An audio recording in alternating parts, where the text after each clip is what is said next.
Last summer, I worked the night shift at a small-town hospital. I was 32 and trying to get used to life after my divorce. The job was lonely, but I took it to keep myself busy. The hospital was old and a bit run down. The lights flickered often, and the long corridors felt eerie.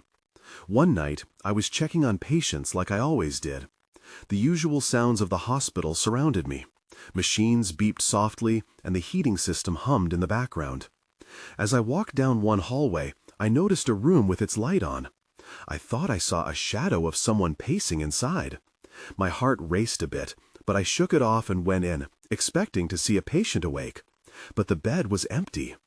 I took a deep breath and tried to calm down. Maybe I was just tired. After that night, odd things started happening. I heard soft cries and whispers floating through the hallways. Sometimes I felt a chill near the patient rooms, like a sudden breeze. No one was ever around, but I felt it in my gut. One night, a colleague told me he saw someone sitting in the break room when he went in to grab a snack. It turned my stomach to think about it. Nobody was supposed to be there. That summer changed me. I started glancing over my shoulder, half expecting to find someone watching me. The more these incidents happened, the more I doubted my mind. Maybe I was just working too hard? But deep down, I felt something more sinister hiding in the shadows. One night, I was nervous as I headed back to the break room. Everything was too quiet. I opened the door slowly and peered inside. No one was there. Just as I was about to turn around, I saw a movement out of the corner of my eye. It was quick, like someone darting away. A wave of fear washed over me, and I could hear my heart pounding. Then I heard a voice. It was low and almost a whisper, but I couldn't understand the words. The more I thought about it, the more I felt that cold chill again. Maybe it was my stress. I took a step back, feeling that familiar dread gripping me. My hands began to shake. What I thought was just my imagination felt like something real. There was definitely something lurking, waiting for the right moment. One night, I heard the whisper again, clearer this time. It sounded like my name. I froze. I shouldn't have been there, alone. Every time I think back to that summer, I remember that feeling of being watched. I felt like I was never really alone in that hospital. I dreaded the thought of whatever it was, waiting in the shadows, always just out of sight. The next few nights were filled with tension. I kept telling myself it was just stress from work, but sleep was elusive. Every time I closed my eyes, I could hear those whispers again. They echoed in my mind, a haunting reminder that I was not alone. That Friday night, I was tired. I had been up for too many hours. I decided to take a different route to the break room, wanting to shake off the unsettling feeling that crept in every time I passed that shadowy hallway. As I walked, I scanned the walls, searching for some sign of the strange occurrences, anything that would explain what I was feeling. But the hospital remained silent, as if holding its breath. I pushed open the door to the break room and flipped the light on, forcing myself to breathe deeply and focus on something mundane. I made myself a cup of coffee, the familiar routine grounding me momentarily. Just then, I noticed something out of place. On the table, next to the coffee machine, was a small photograph. It was an old, faded picture of a child. The boy, no older than 8, smiled widely, but his eyes seemed hollow, unsettling. I picked it up and felt a shiver run down my spine, like a warning. I turned the picture over, hoping for answers. There was nothing, just a blank back. For a moment, I considered that someone must have dropped it, but what stopped me was the feeling I got. I took a step back, suddenly uneasy about touching it. Why would it be here, of all places? I decided to leave it there. Maybe I'd ask around later and find out who it belonged to. But as I turned to leave, the chill in the air returned. This time it felt more intense. A wave of dread washed over me, and I instinctively glanced over my shoulder. That's when I saw it. A shadow shifted just outside the break room door, a dark figure that seemed to duck away at the last moment. My heart raced again, pounding in my chest. I stood frozen for what felt like an eternity, questioning what I had just witnessed. "Hello?" I called out, my voice wavering. There was no reply, only the hum of the ventilation system. I waited a moment longer, but the silence only deepened. Then a low whisper floated through the air. It wasn't just noise this time. I could almost make out the words, "Help me." It sent chills crawling up my arms. I pushed myself into action, stepping cautiously toward the doorway. Whatever was out there was toying with me. I had to know what it was. As I reached the doorframe, the lights flickered violently overhead, plunging the break room into semi-darkness. Everything went quiet. My heart felt like it was going to burst. I peered into the hallway, but it was empty. Just a dark corridor stretching out, revealing nothing but shadows. Maybe I really am losing it, I thought, but then I felt something touch my shoulder. I turned quickly, and that's when I saw it, a figure rise behind me. My heart dropped. Suddenly, there was no escape. It was right there, and I wasn't ready for what would happen next. I stumbled back, my breath hitching in my throat. The figure was a child, the same boy from the photograph. His eyes were full of desperation, his small mouth open as if he wanted to scream, but no sound came. I reached for the door, panic coursing through my veins. "Who are you?" I blurted out, feeling foolish for asking. Somehow, I already knew the answer, but I needed to hear it. He raised his hand, pointing toward the hall. I looked over my shoulder, and when I turned back, he was gone. Just like that, vanished into thin air. My heart raced faster than ever before, the adrenaline sharpening my senses. I needed to get out of that break room. I bolted into the hallway, my mind racing. What had just happened?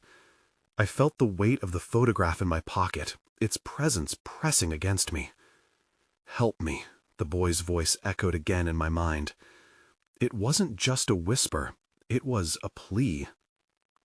The corridor seemed longer now, the shadows stretching like fingers reaching for me.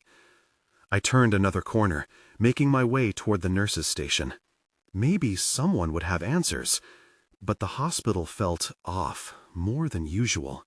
It was still too quiet, almost too perfect. The station was empty. I glanced around, spotting the dim screens of the computers blinking softly in the darkness. I felt exposed. I didn't belong here anymore. I couldn't shake the feeling that eyes were watching me. I took a deep breath and approached the desk, trying to gather my thoughts. "What do I do?" I muttered to myself, half expecting an answer to come from the silence. Just then, a sound echoed through the halls. It was faint, but unmistakable. A child's giggle. My stomach twisted.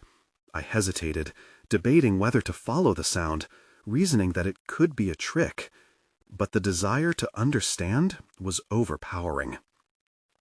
I moved toward the sound, each step heavy with uncertainty. The laughter faded in and out, leading me deeper into the hospital. I followed it to a small playroom meant for young patients, a room I hadn't even realized was nearby. As I reached the door, I hesitated. Pushing it open, the giggling stopped. The room was silent, yet it felt alive. Toys were scattered on the floor, and the walls were bright and welcoming, contrasting sharply with the dark atmosphere surrounding me. Yet there was something wrong. I felt the air shift, a cold breeze sweeping past me. In the corner, I spotted a small, familiar figure, the boy. He sat on the floor, looking down, his back to me. I felt an urge to call out to him, but my voice caught in my throat. Then he turned his head slightly, just enough for me to see his face. His eyes were wide and glassy, and my heart sank. "What do you need?" I finally managed to ask. He didn't reply.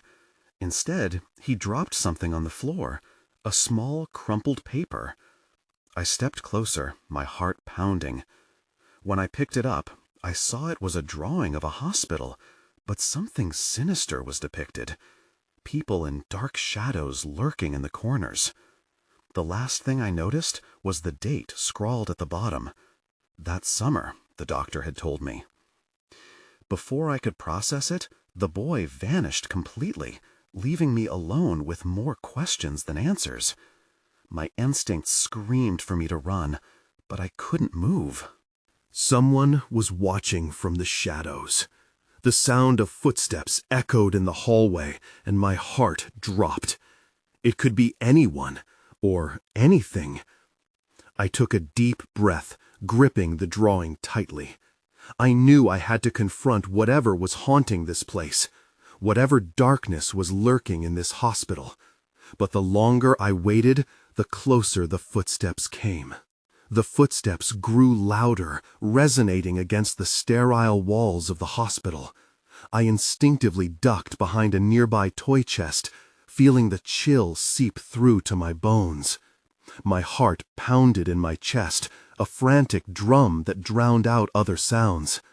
I clutched the drawing tightly, trying to convince myself I wasn't in any real danger.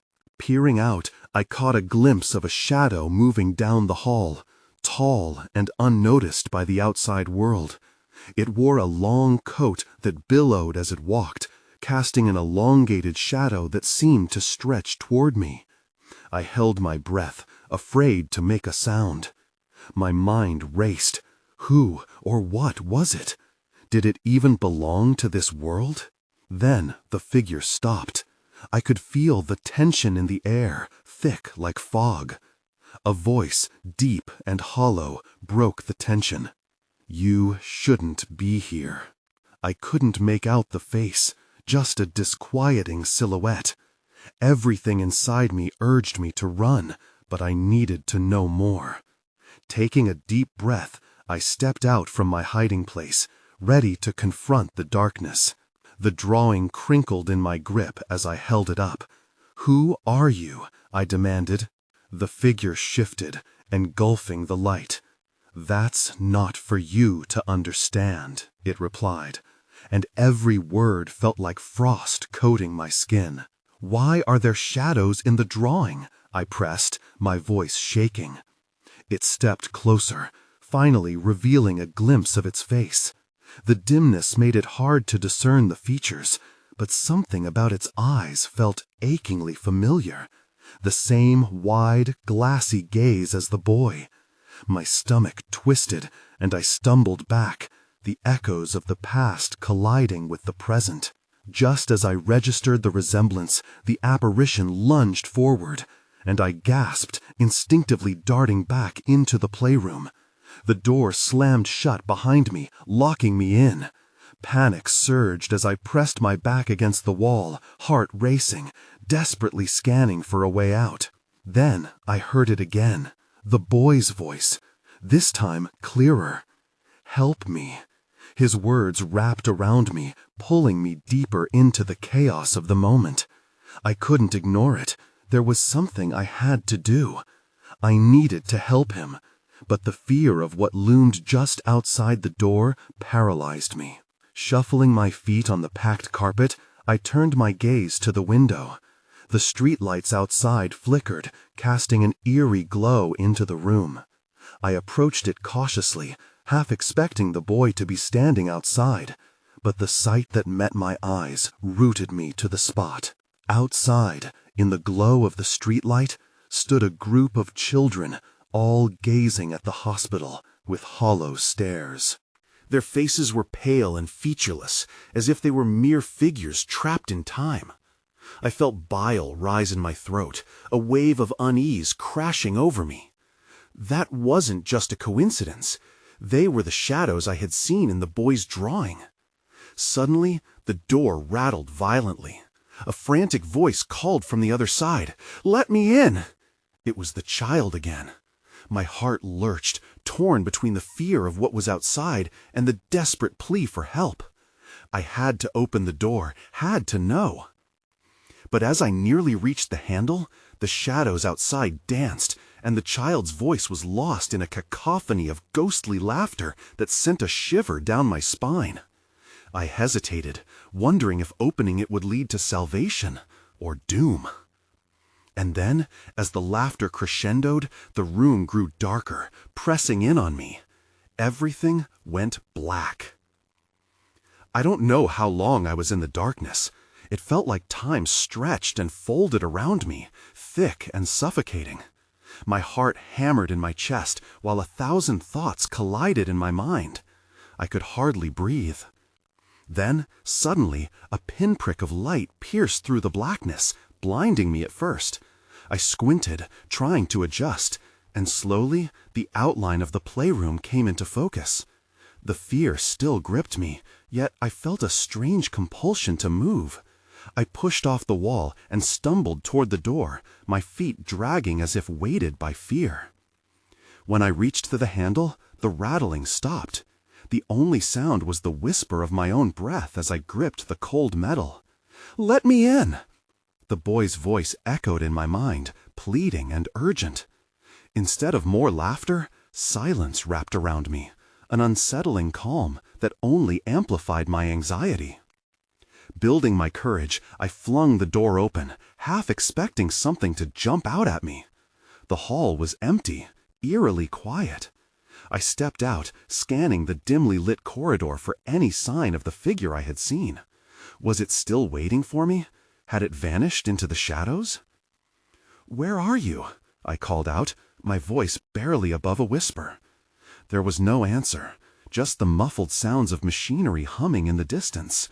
I felt conspicuous, exposed, but I didn't have time to hesitate.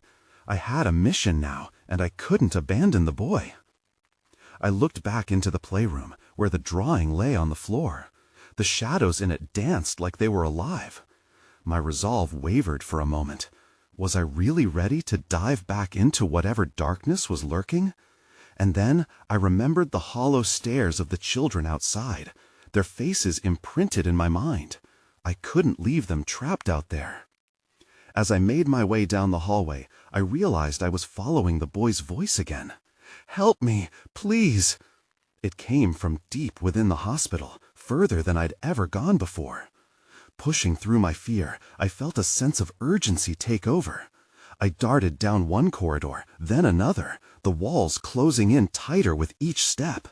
When I reached the end, I paused, realizing it led to a stairwell. The air felt heavy, thickening with an unseen weight. The boy's voice was coming from below. My instinct screamed at me to run, but I couldn't. I had to help him. I leaned over the edge of the railing and whispered, "I'm coming." Each creak of the stairs sounded like a warning as I descended. Shadows flickered across the walls, coiling around me like tendrils, and the chill returned, sinking sharp fingers into my skin. Then, in the darkest corner of my mind, I sensed something shift. A presence lingered just out of view, teasing the edges of my vision. I froze, looking right where I felt it, but saw nothing. My heart pounded loud as I struggled to understand. And just as I reached the bottom step, a flash of movement caught my eye. Someone darted past me in the darkness. "Wait!" I shouted, but it vanished, leaving only a faint echo of laughter behind. I was not alone. Before I could gather my thoughts, a door swung open at the far end of the corridor, revealing a dimly lit room. The boy's voice rang out again, clearer now, compelling me to follow. I stepped forward, knowing I was getting deeper into something I couldn't quite grasp, but abandoning him wasn't an option. That's when I saw something move in the doorway. A dark figure, tall and familiar, watching me with unsettling eyes. My blood ran cold as I recognized those eyes. They were the same as the strange figure I had seen before, the one that seemed to thrive in shadows. I couldn't decide whether to run or confront whatever it was that stood in front of me. "Who are you?" I managed to ask, my voice trembling. The figure didn't respond. It simply tilted its head, a slow, deliberate movement that sent a shiver down my spine. "Is it you? Are you the reason the boy needs help?" I dared to take a step forward. The figure remained still, almost like it was waiting for something. Then, as if sensing my pulse quicken, it took a step out of the doorway. My instinct screamed at me to turn back, to flee, but I couldn't look away.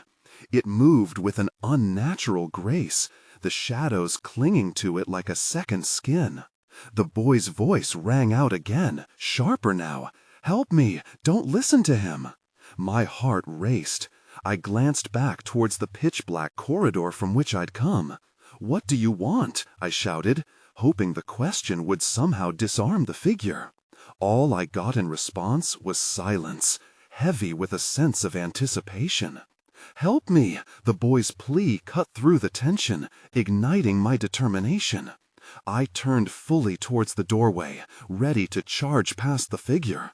I couldn't abandon him, not when he obviously needed me.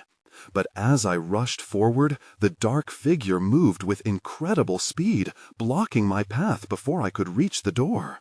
I stumbled back, the air thick with dread. My mind raced as I scanned the room for something, anything, that could give me a way out. Then I noticed drawings on the walls surrounding me. They were similar to the one I had seen in the playroom, depicting children with wide eyes and hollow expressions. Every drawing seemed to reach for me, pleading for help, just like the boy. "This isn't right," I whispered to myself, my gut twisting. "Help us," the figures seemed to whisper, their voices blending into the fabric of my fears. I fought back a wave of nausea. This was no ordinary hospital. "Get back!" I shouted, trying to push the fear down as I prepared to push past the figure again. If the boy was somewhere behind it, I needed to reach him. But just as I took a step forward, the figure raised a hand, its long fingers curling as if to catch a light breeze. Suddenly, the atmosphere shifted, becoming colder. Shadows deepened, twisting around me like a wave, as if to drag me under. "Do you really want to help him?" The voice was smooth and insidious, wrapping around my mind. "What if he doesn't want to be saved?" The words hung in the air, heavy with doubt. I hesitated, the question reverberating in my thoughts. What if the boy is in danger, I thought. But something about the figure seemed so compelling, so powerful. And then, without warning, the lights flickered and went out. The room plunged into darkness, and a rush of wind swept past me. I gasped. Something was wrong, terribly wrong. The boy had gone silent. The only sound was my own breathing, heavy and frantic. And then the darkness pressed in closer around me, full of unseen threats. "Where are you?" I whispered, panic rising. That's when I felt it, cold fingers brushing against the back of my neck, sending icy dread coursing through my veins. Everything froze. I was trapped, lost in the darkness, and I had no idea what was coming next. The chill lingered, tightening its grip around my throat. I forced myself to turn, my heart pounding as I strained to see through the suffocating blackness. "Show yourself," I called out, my voice quaking. Silence answered me, but it felt alive, pulsating with something unseen. Then, amidst the stillness, a soft whimper broke through. My breath hitched. It was the boy. "Help!" His voice was distant, echoing like a faint memory. I had to find him. I reached out in front of me, praying not to encounter whatever lurked in the shadows. Suddenly, a flicker of light ignited in the far corner of the room. It pulsed feebly, like a firefly fighting the gathering night. I steadied my breath and moved toward it. Each step was slow, careful, as I anticipated a creeping terror. But when I reached the light, I was surprised to find it came from a small, glowing orb set on a table. I grasped it tight in my hand. The warmth seeped through my skin, providing a momentary reprieve from the cold. As I peered around the room, the soft light illuminated the sketches plastered on the walls. I could see them clearer now, terrified faces, twisted silhouettes, all pleading. The boys and girls looked more like shadows now, their mouths open in silent screams. An unsettling thought gnawed at me. How many children had been trapped here? The images seemed to swirl, their eyes following me, urging me to act. Then the boy's whimper came again, stronger this time. "Please!" "Where are you?" I shouted back, desperate. The orb flickered as if in sympathy. That's when I felt it again, cold fingers, this time grasping my wrist. I spun around, heart racing, ready to fight. But it was only the figure, stepping out of the shadows like it had melted from the darkness. Its eyes glinted with a sinister light. "You shouldn't have come here," it whispered, the words slithering in my ears. "Let me go! I need to save him!" I screamed, trying to pull away. But its grip tightened, unyielding. "You think you can save him?" The figure tilted its head again, almost mockingly. "What you don't understand is that he may already be lost." "Stop!" I tried to yank my arm free. "You don't control me!" I waved the orb like a weapon, its glow lighting a path against the figure, but it didn't flinch. "You think light can drive away the dark?" The voice echoed, growing louder, more confident, as if feeding off my fear. "You have no idea what you're up against. Stay, and perhaps you'll learn what he truly wants." I couldn't let it win. Every instinct urged me to flee, but I hesitated, haunted by the boy's voice. "Help!" The soft plea wrapped around me, anchoring my fear to purpose. As I steadied my resolve, a sudden crash resounded from the darkness, echoing through the corridor beyond the room. It ripped through the tension, causing the figure to shift slightly, its focus breaking for an instant. I seized the chance. With one sharp movement, I yanked my arm free from its grasp. "Run!" I shouted into the darkness, directing my voice toward the sound of the boy. I dashed back toward the corridor, clutching the glowing orb tightly, every ounce of fear channeled into a singular thought: I was not leaving without him. But just as I broke free from the room, a shadow raced by me, darting down the corridor with blinding speed. "No!" I cried. It moved like a wisp of smoke, and the sense of dread flooded back. Now there was no going back. I hurried after the shadow, my heart pounding with a mix of terror and determination. What I had hoped to find at the end of this chase haunted me more than any darkness. Where would it lead me? And would I be prepared for whatever I found? I chased the shadow, my feet pounding against the cold, hard floor.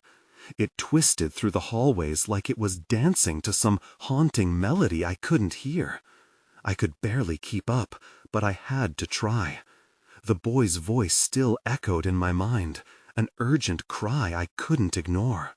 "Wait!" I called, my voice cutting through the silence.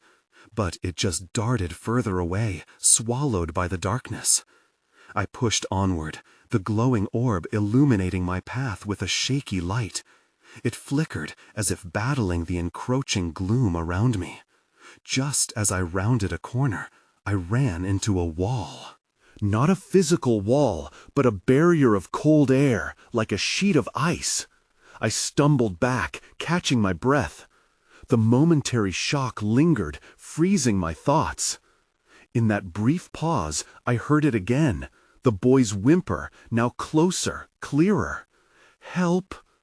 I took a deep breath and pressed on, focusing on the sound. The orb glowed brighter in response, casting strange shadows on the walls. As I moved forward, the corridor opened up into a larger room. There, I found a dilapidated playroom, toys scattered like forgotten memories. Dust motes danced in the light, but something else caught my eye. In the center of it all sat the boy, no older than 8, with wide, frightened eyes. His figure was translucent, flickering like a candle about to die. "Don't come any closer," he whimpered, backing away from me. I hesitated, but my instincts told me he needed me. "I'm here to help. What happened to you?" He shook his head, panic-stricken. "You shouldn't have come. It knows you're here." Before I could ask what he meant, I felt a heavy presence creep behind me, an overwhelming chill that made my skin crawl. The figure from before materialized in the doorway, its gaze locking onto the boy. "Not him. You were my prize," it hissed, weaving its fingers as if it were preparing to snatch the boy away. "Stay back!" I yelled, raising the orb as if it were a shield. It pulsed fiercely, my heart racing, but the figure simply laughed, a chilling sound that echoed through the room. The boy's eyes widened. "You can't protect me with that light. It's just as scared of the dark as you are." Desperation surged through me. Then what do I do? "Find the key. It's the only way to unlock the truth," he shouted, pointing to a box in the corner, half hidden beneath a pile of dust-covered toys. "It's in there." I darted towards the box, the orb illuminating my path. My fingers shook as I fumbled with the latch, heart racing. I wasn't just racing against time, I was running against the weight of a lingering dread that clung to me like the darkness itself. Just as I managed to pry it open, the laughter grew louder, more fervent. "Did you really think you could escape?" the figure taunted, its form swirling with shadows. I took a quick glance inside the box, my breath hitching. What I saw shocked me, and in that instant, everything changed. That's when I realized I was facing the very essence of my worst fears. The moment I peered into the box, time stopped. Nestled among the toys was a small, rusty key, its shape oddly familiar. I felt a jolt of recognition, as if I had seen it in a dream long ago. But before I could think too much about it, the shadowy figure surged forward, its presence overwhelming. "Too late to turn back now," it growled, the air thickening with malice. I grabbed the key, clutching it tightly in my palm, a sudden surge of determination fueling me. I had to protect the boy. "Where's the door?" I shouted, scanning the room for any sign of an escape. The boy pointed toward a hidden panel in the far wall, almost concealed by the scattered remnants of forgotten play. "Behind there," he urged, his voice trembling. I wasted no time. I dashed across the room, feeling the pull of the darkness swirl around me. The figure pursued, its laughter echoing in my ears. I reached the panel, and my fingers trembled as I fumbled with it. It felt stuck, pressed against something unseen. "Come on," I cried out, desperation spilling into my voice. With one final yank, I pulled the panel open, revealing a small door, barely ajar, dark and foreboding. "Quick, use the key," the boy shouted, fear tightening his features. I inserted the key into the lock. Just as I turned it, the figure let out a howl that rattled the very walls. The door creaked open, and I stumbled into a dimly lit passage. The boy pushed behind me, escaping the grasp of the encroaching darkness just in time. As we entered, I felt a rush of cold wind from the corridor I just left. "We need to keep moving," I urged. The boy nodded, following closely behind. The passage was narrow and winding, the walls lined with old paintings of smiling children. But their eyes seemed alive, watching us, judging us. I shivered, glancing back over my shoulder. The figure was momentarily halted, its shadowy form flickering in and out of view, preparing for its next move. "What is that thing?" I asked, fear creeping into my voice again. "It's the darkness," he replied, and his eyes were wide with terror. "It feeds on fear. If it catches you, you'll become part of it." My feet moved faster as we trudged through the passage. I could feel the cold sweat accumulating on my back. The shadows felt alive, writhing at the corners of my vision. Then I saw it, a faint light up ahead. Hope flared in my chest. I grabbed the boy's hand, urging him forward. But just as we neared the end of the passage, a loud crash echoed behind us. I turned, and the figure had broken free, lunging toward us with blinding speed. "We need to make it to the light," I shouted, pulling the boy along as we sprinted forward. The air crackled with energy, the feeling of dread breathing down our necks. We were almost there. I could see the outline of the light growing brighter. But just as I reached the threshold, a voice boomed from behind. "You can't escape from your fear." The darkness engulfed the entrance, and I pushed the boy through just in time before slamming the door shut behind us. Silence descended. I turned to face the boy, panting heavily. "What's next?" I asked, my heart still racing. Trembling, he looked up at me. "Now, we need to figure out the truth about why it wanted you." Before I could respond, I noticed the walls flickering around us, revealing fleeting images of a past I didn't understand. That's when I realized this was just the beginning of something far bigger. I stood in the dim light of the new room, heart racing as I tried to comprehend the gravity of our situation. The boy and I were safe for the moment behind the door, but that didn't mean we were out of danger. The shadows throbbed around us, whispering secrets I couldn't decipher. "What truth?" I managed to ask, my voice trembling. "We have to see the past," he said, staring up at me with those wide, haunted eyes. "It'll help us understand why the dark is after you." As if to emphasize his point, the walls shimmered again, fragments of the past swirling around us like fallen leaves caught in an autumn wind. I gasped at the images. Scenes from a time when laughter filled the halls of the hospital, children running in and out of rooms, their voices echoing joyfully. But then the images shifted. I saw an abrupt change, shadows creeping in, children's faces contorting in fear, and the dark figure lurking behind them, always present but never intervening. My breath caught in my throat. "Why am I seeing this?" I whispered, horrified. It felt personal, as if some dark root twisted deep within my own memory. "It needs to be confronted," the boy said softly, his gaze never wavering from the shifting shadows. "It feeds on what you feel." I flinched at the truth in his words. Endless nights alone, the weight of my failed marriage mixing with a profound sense of guilt. Perhaps that was what had drawn the shadows here in the first place. I had thought the hospital was just a building lost to time, but it was a prison, and I, perhaps, was a piece of its puzzle. As the images softly faded, a door emerged at the end of the room, covered in intricate carvings that seemed to pulse with energy. Without thinking, I reached for the handle, feeling a warmth radiate through my fingers. A sudden urge swept over me. To open it. "What's behind this door?" I asked, turning to the boy. "The key to your truth," he replied, "but you must be willing to face it."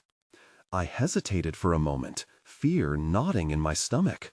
What if it's not what I want to see? "You have to, because the darkness will keep coming otherwise," he said, his eyes urging me to proceed. Taking a deep breath, I nodded. Together, we moved toward the door, curiosity clashing with dread. The moment I pushed it open, a blinding light spilled out, washing over us. The boy's tiny hand slipped into mine, and we stepped together into the unknown. Suddenly, we were not in the cramped space anymore. The world expanded, transforming into a vibrant landscape that felt at once familiar and completely alien. It was a sunny playground filled with children, laughter ringing out like the sweetest melody. My heart swelled at the sight, but it quickly turned as I spotted the dark figure at the edge, lurking. "Stay close," I urged the boy, my protective instincts firing. "We can't let it get to us." He gripped my hand tighter, but the moment we took a step forward, the atmosphere shifted. The joyful laughter faded, replaced by echoing cries. I turned and saw the children's faces contorted in fear, their figures reduced to pale silhouettes against the brightness, shadows swallowing their laughter. "What's happening?" I shouted above the growing cacophony. "It's the darkness!" the boys shouted back, trying to be heard. "It's trying to twist the truth!" With renewed determination, I stepped toward the dark figure, my heart pounding fiercely in my chest. "You don't own this place! You don't own them!" I cried, fueled with purpose. The figure's hollow laughter echoed around me. "You don't understand. These children are drawn to the darkness, just like you were. They cannot escape." "No!" I shouted back, my voice resolute. "You twisted their fear. I will break this cycle." With a surge of determination, I reached for the boy's hand, pulling him beside me. "We have to show them light," I shouted, holding the glowing orb high above us. As its light brightened, a soft warmth spread through the air, illuminating the hidden fears around us. The shadows shrank back, flinching from its warmth. I turned to the boy, a spark of hope igniting in my chest. "Together we can help them." He nodded, and as we raised our hands, the orb pulsed brighter. The collective joy of the children began to seep through the darkness like sunlight breaking dawn. The figure wailed, shrinking into the shadows. "No, you cannot!" I could see the children being drawn back into the light, their faces evolving from terror to joy. The figure splintered, its shadowy form dissipating as they reclaimed their laughter, freedom resonating through the air. But as the darkness melted away, so did the clarity around me. I felt my anchor slipping once more. "Stay with me," I called to the boy, panic gnawing at my insides. "We're not done here." The space around us warped like a fever dream.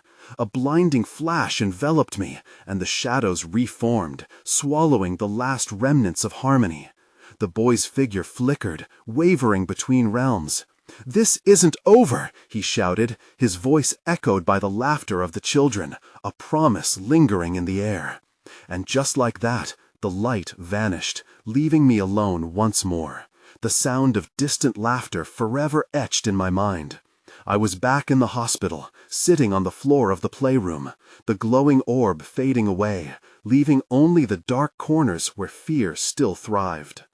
I looked around, realizing my escape wasn't complete. There were whispers, remnants of their stories, lingering like ghosts in the hallways. The weight of the encounter pressed heavily on my heart, a reminder of the delicate balance between light and dark. Did I save the boy?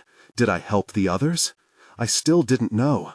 There were no clear answers, but I had affected something, awakened something, something that would continue to ripple in the shadows for a long time. Exiting the playroom, I glanced back at the place we had shared. Would it always be a part of me? I stepped into the hallway, not knowing if the darkness still lurked or if it had transformed. One thing was certain, though, I would never forget that summer. And as I left the hospital for the final time, I couldn't shake the feeling I wasn't just leaving behind shadows. I was stepping into a new understanding of what lay ahead. I was learning to live with the questions, unanswered, still lingering, and perhaps eternally so.